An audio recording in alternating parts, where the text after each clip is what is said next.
بسم اللہ الرحمن الرحیم فصل فی الصورت النوعیتی۔ عزیز طلبہ، آج کا ہمارا جو سبق ہے یہ صورت نوعیہ کے بارے میں ہے۔ فلاسفہ کا معنی یہ ہے کہ ہر جسم طبیعی میں حیولہ اور صورت جسمیہ کے علاوہ صورت نوعیہ بھی پائی جاتی ہے۔ چند ایک باتیں ذہن نشین کر لیجئے تاکہ سبق کو سمجھنے میں آسانی ہو جائے۔ پہلی بات یہ ہے کہ صورت نوعیہ کی تعریف کیا ہے۔ صورت نوعیہ اس صورت کو کہتے ہیں جس کی وجہ سے اجسام کی ایک نوع دوسری انواع سے ممتاز ہوتی ہے، اس کو صورت نوعیہ کہا جاتا ہے۔ اس کے علاوہ ہمارے سبق میں ایک اصطلاح استعمال ہوگی جس کو علت اور معلول کہتے ہیں۔ علت کس کو کہتے ہیں؟ علت وہ شے ہوتی ہے جو کسی دوسری چیز کے وجود کا سبب بنتی ہے، اس کو علت کہا جاتا ہے، اور دوسری چیز کو معلول کہا جاتا ہے۔ اس کے علاوہ تلازم کی اصطلاح ہمارے سبق میں استعمال ہوگی۔ تلازم کس کو کہا جاتا ہے؟ کہ شے اول شے ثانی کے لیے ضروری ہو اور شے ثانی شے اول کے لیے ضروری ہو تو کہا جاتا ہے کہ ان دونوں کے درمیان تلازم پایا جاتا ہے۔ اب ہم سبق کی طرف آتے ہیں۔ دعویٰ یہ ہے کہ ہر جسم طبیعی میں صورت نوعیہ پائی جاتی ہے۔ دلیل یہ دیتے ہیں کہ بعض اجسام جو بعض احیاز کے ساتھ خاص ہیں، تو اس اختصاص کی وجہ کیا ہے؟ تو اس میں چار احتمال ہیں۔ پہلا احتمال یہ ہے کہ بعض اجسام کے بعض احیاز سے اختصاص کی وجہ امر خارج ہے۔ دوسرا احتمال یہ ہے کہ وہ حیولہ ہے۔ تیسرا احتمال یہ ہے کہ وہ صورت جسمیہ ہے، اور چوتھا احتمال یہ ہے کہ ان تینوں کے علاوہ کوئی چوتھی چیز ہے۔ پہلا احتمال کیا ہے کہ کوئی امر خارج ہے جو بعض اجسام کے بعض احیاز کے ساتھ اختصاص کی وجہ بنتا ہے، اور یہ باطل ہے کیونکہ جسم طبیعی میں کوئی بھی امر خارج اس طرح عمل نہیں کرتا کہ وہ اس جسم طبیعی کو کسی حیز کے ساتھ خاص کر دے، لہٰذا امر خارج کا ہونا یہ بات باطل ہے۔ دوسرا احتمال کیا ہے کہ وہ حیولہ ہو، تو حیولہ کی وجہ سے بعض اجسام اگر بعض احیاز کے ساتھ خاص ہوں گے تو پھر اس صورت میں تمام عنصریات کا حیز واحد میں مشترک ہونا لازم آئے گا، جو کہ باطل ہے کیونکہ تمام عنصریات کا حیولہ ایک ہی ہے۔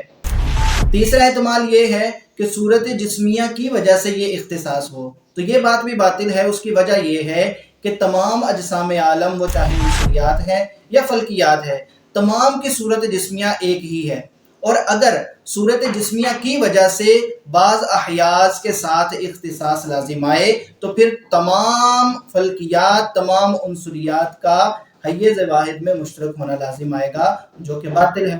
تو جب امر خارج بھی نہیں ہو سکتا، حیولہ بھی نہیں ہو سکتا، اور صورت جسمیہ بھی نہیں ہو سکتی، تو پھر اس اختصاص کی وجہ کوئی اور چیز ہے، اور وہ صورت نوعیہ ہے۔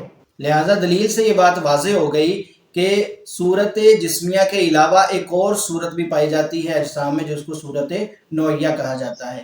اب یہاں تک عبارت اور ترجمہ دیکھ لیتے ہیں۔ فصل فی الصورت النوعیتی، یہ فصل صورت نوعیہ کے بیان میں ہے۔ علم ان لکل واحد من الاجسام الطبیعیتی، تم جان لو کہ اجسام طبیعیہ میں سے ہر ایک کے لیے صورتاً اخری، ایک دوسری صورت ہے، غیر الصورت الجسمیتی، جو صورت جسمیہ کے علاوہ ہے۔ لأن اختصاص بعض الاجسام ببعض الاحیاز، اس لیے کہ بعض اجسام کا اختصاص بعض احیاز کے ساتھ جو ہوتا ہے، دون البعضی، اور بعض سے نہیں ہوتا، لیس لامر خارج، یہ کسی امر خارج کی وجہ سے نہیں ہے، ولا للحیولہ، اور نہ ہی حیولہ کی وجہ سے ہے۔ فحینئذ اما ان یکون للجسمیۃ العامۃ، تو جب ان دونوں کی وجہ سے نہیں تو کہتے ہیں تو اس وقت یہ اختصاص جسمیت عامہ کی وجہ سے ہوگا، یعنی صورت جسمیہ کی وجہ سے ہوگا، او لصورت اخری، یا کسی اور صورت کی وجہ سے ہوگا۔ لا سبیل الی الاول، پہلی کی طرف تو کوئی راہ نہیں، والا لاشترکت الاجسام کلھا فی ذالک، ورنہ سارے کے سارے اجسام اس حیز میں مشترک ہو جائیں گے۔ فتعین الثانی، پس دوسرا متعین ہو گیا، وہو المطلوب، اور یہی مطلوب ہے۔ یعنی اتنی عبارت سے یہ بات واضح ہو گئی کہ صورت جسمیہ کے علاوہ بھی اجسام طبیعیہ میں ایک اور صورت پائی جاتی ہے جس کو صورت نوعیہ کہا جاتا ہے۔ آنے والی عبارت میں ایک اعتراض اور اس کے جواب کو ذکر کریں گے۔ اعتراض یہ ہے کہ آپ نے پچھلی دو فصلوں میں حیولہ اور صورت جسمیہ کے درمیان تلازم کو بیان کیا، اور جب دو چیزوں میں تلازم ہوتا ہے تو تلازم کی دو قسموں میں سے کوئی نہ کوئی قسم تو پائی جاتی ہے، اس کو آپ نے بیان نہیں کیا۔ تلازم کی دو قسمیں ہیں، پہلی قسم یہ ہے کہ دو چیزوں میں سے ایک علت بنے اور دوسری معلول بنے۔ دوسری قسم یہ ہے کہ دونوں چیزیں معلول ہوں کسی تیسری شے کے لیے اور وہ تیسری شے ان دونوں کے لیے علت بنے۔ تو تلازم کی کون سی قسم یہاں پر مراد ہے؟ اس کا جواب یہ دیتے ہیں کہ یہاں پر دوسری قسم مراد ہے۔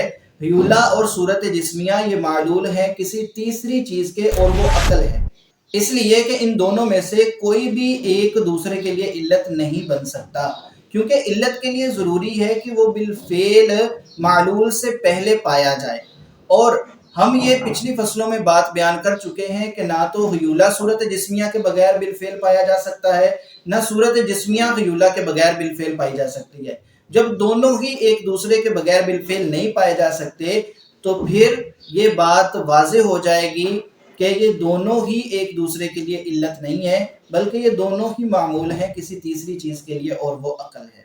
عبارت دیکھ لیجئے، ہدایت ہدایت ہے، ہدایت کا معنی رہنمائی ہوتا ہے۔ نوٹ کے طور پر یہاں پر ذکر کر رہے ہیں وَعْلَمْ أَنَّ الْحُيُولَ لَيْسَتْ إِلَّةً لِلصُّورَةِ، تم جان لو کہ حیولہ صورت جسمیہ کے لیے علت نہیں ہے، لِأَنَّهَا لَا تَكُونُ مَوْجُودَةً بِالْفِعْلِ، اس لیے کہ وہ بالفعل موجود نہیں ہوتا قبل وجود الصورت، صورت جسمیہ کے وجود سے پہلے، لما مرہ جس طرح کے پہلے گزر چکا۔ وَالْعِلَّةُ الْفَاعِلِيَّةُ، اور علت فاعلیہ جو ہوتی ہے للشیء کسی چیز کے لیے، یجب ان تکون موجودۃ قبلہ، اس کے لیے ضروری ہے کہ وہ اس سے پہلے موجود ہو، یعنی اس شے سے پہلے موجود ہو۔ والصورت ایضا لیست علۃ للحیولہ، اور صورت بھی حیولہ کے لیے علت نہیں ہے، لأن الصورت انما یجب وجودها مع الشکل، اس لیے کہ صورت کا وجود شکل کے ساتھ واجب ہے اور ضروری ہے، او بالشکل، یا شکل کی وجہ سے اس کا وجود ہوتا ہے۔ والشکل لا یوجد قبل الحیولہ، اور شکل جو ہے یہ حیولہ سے پہلے نہیں پائی جاتی۔ فلو کانت الصورت علۃ لوجود الحیولہ، اگر صورت جسمیہ حیولہ کے وجود کے لیے علت ہوتی، لکانت متقدمۃ علی الحیولہ، تو یہ حیولہ سے مقدم ہوتی، پہلے ہوتی۔ ھذا خلف، اور یہ بات خلاف مفروض ہے۔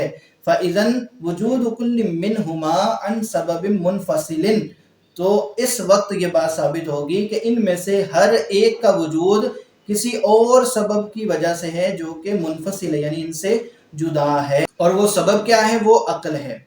آگے آنے والی عبارت میں ایک واہم کا ازالہ ہے۔ واہم یہ ہوتا ہے کہ آپ نے جب یہ بیان کر دیا کہ صورت جسمیہ حیولہ کے لیے علت نہیں اور حیولہ صورت جسمیہ کے لیے علت نہیں ہے، تو اس سے یہ بات واضح ہو جاتی ہے کہ جب دونوں ہی ایک دوسرے کے لیے علت نہیں ہے تو دونوں ہی ایک دوسرے سے مستغنی ہیں، نہ تو حیولہ صورت جسمیہ کا محتاج ہے اور نہ ہی صورت جسمیہ حیولہ کی محتاج ہے۔ اس وہم کا ازالہ کیا کہ ایسا نہیں ہے، یہ دونوں ایک دوسرے کے محتاج تو ہیں لیکن علت اور معلول والی احتیاجی نہیں ہے، بلکہ حیولہ اپنے وجود میں صورت جسمیہ کا محتاج ہے اور صورت جسمیہ اپنے وجود میں شکل کی محتاج ہے اور شکل پھر حیولہ کی محتاج ہے۔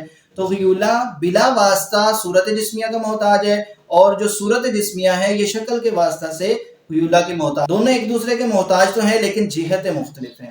ترجمہ دیکھیے، وَلَيْسَتِ الْحِيُولَةُ غَنِيَّةً عَنِ الصُّورَةِ مِنْ كُلِّ الْوُجُوهِ، اور حیولہ من کل الوجوہ صورت جسمیہ سے مستغنی نہیں ہے، لما بینا، بوجہ اس کی جو ہم نے بیان کر دیا۔ کیا بیان کر دیا؟ انها لا تقوم بالفعل بدون الصورة، کہ یہ بغیر صورت جسمیہ کے بالفعل نہیں پایا جاتا۔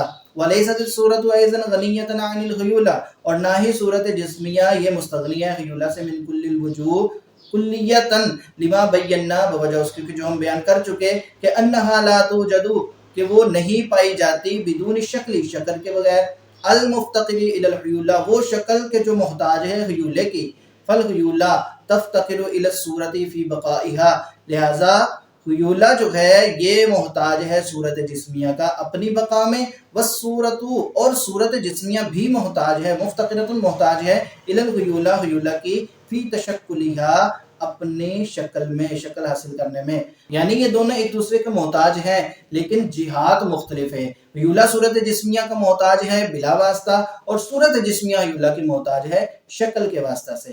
یہاں تک ہمارا سبق ختم ہوا، انشاءاللہ اگلے سبق میں ملاقات ہوگی۔ السلام علیکم ورحمۃ اللہ وبرکاتہ۔